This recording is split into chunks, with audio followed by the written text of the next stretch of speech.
Hello CC friends, today we're going to be talking about mirror images. What is a mirror image? A mirror image is an image that is exactly the same but flipped, like what you would see when you hold something up against a mirror. So I've got some objects here. So for example, if I took a mirror and held it right here, I would see this on the same side. So this would be a natural example of a mirror image. There's so many things that have mirror images around us. This has a great line down the middle right here, and we would call this the line of symmetry.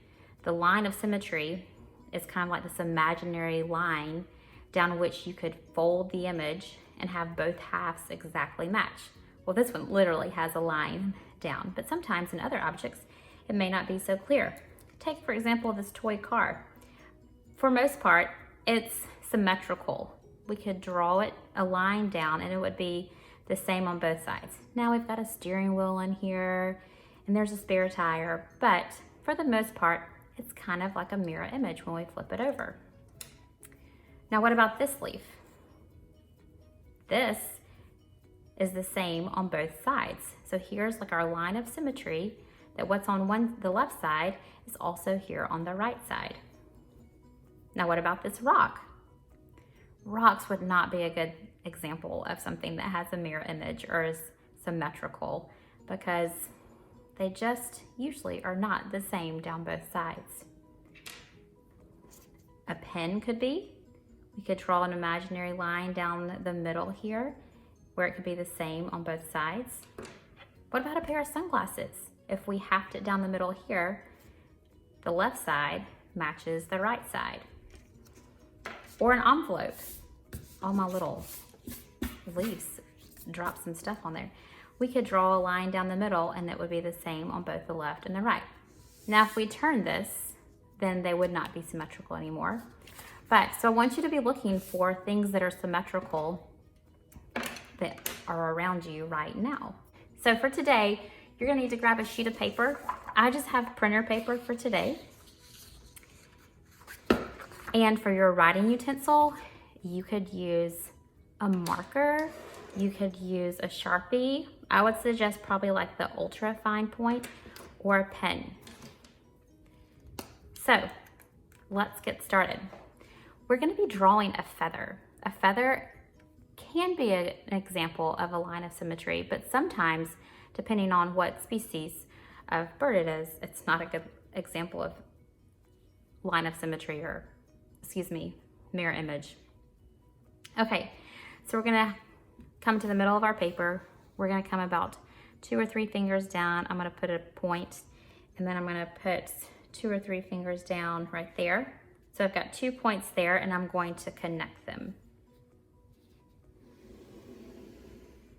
Like so. All right, now let's bring those 2 fingers, I like to use my hands as kind of like a ruler, and we're gonna bring those to the bottom here, and we're gonna put another dot, okay?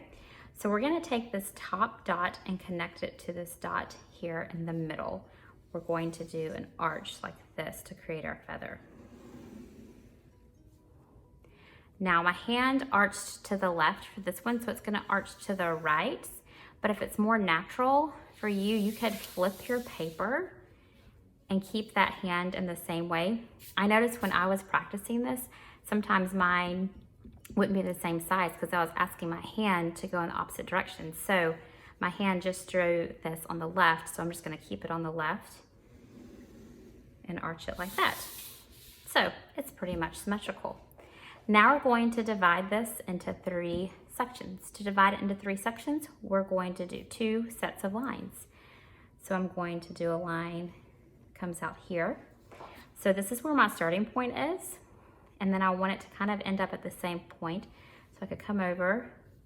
Okay, so there's where it kind of lines up on the left and the right. And then draw the line, this point down to the start there. Then we're gonna repeat the same thing up here.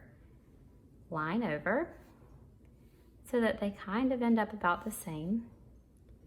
Line over like this.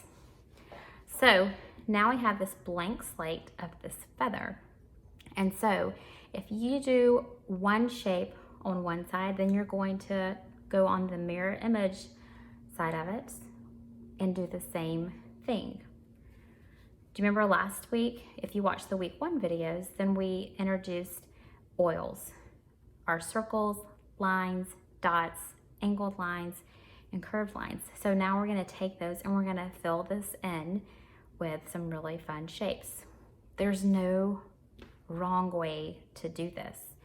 So you get to be the artist and decide what you like to put in each of these. So I'm gonna get drawing. I'm gonna speed this up and I'll show you some examples in the end.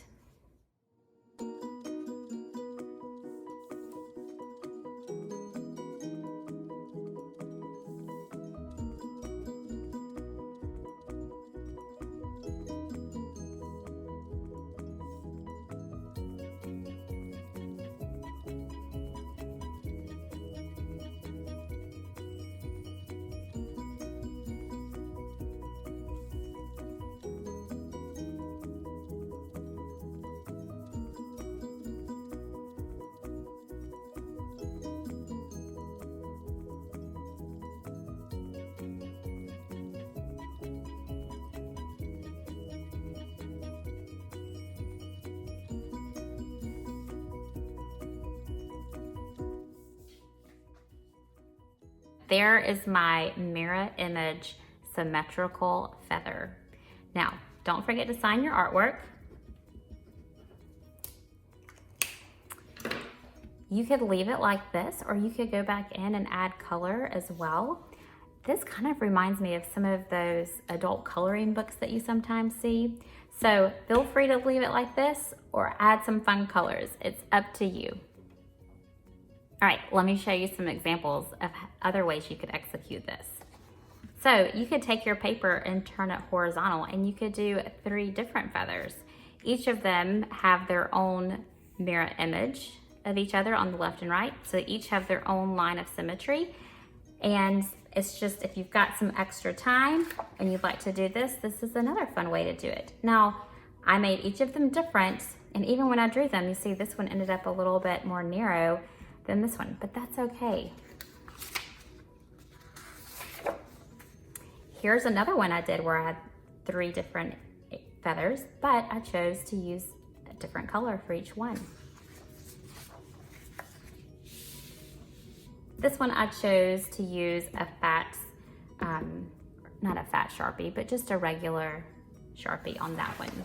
So have fun creating your own mirror image feathers this week. If you need a little bit of help from a parent, then you could have them do the dots for the feather and then you bring those dots together, okay?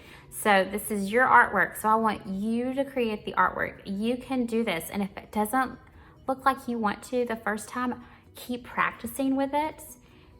Work out some of the kinks,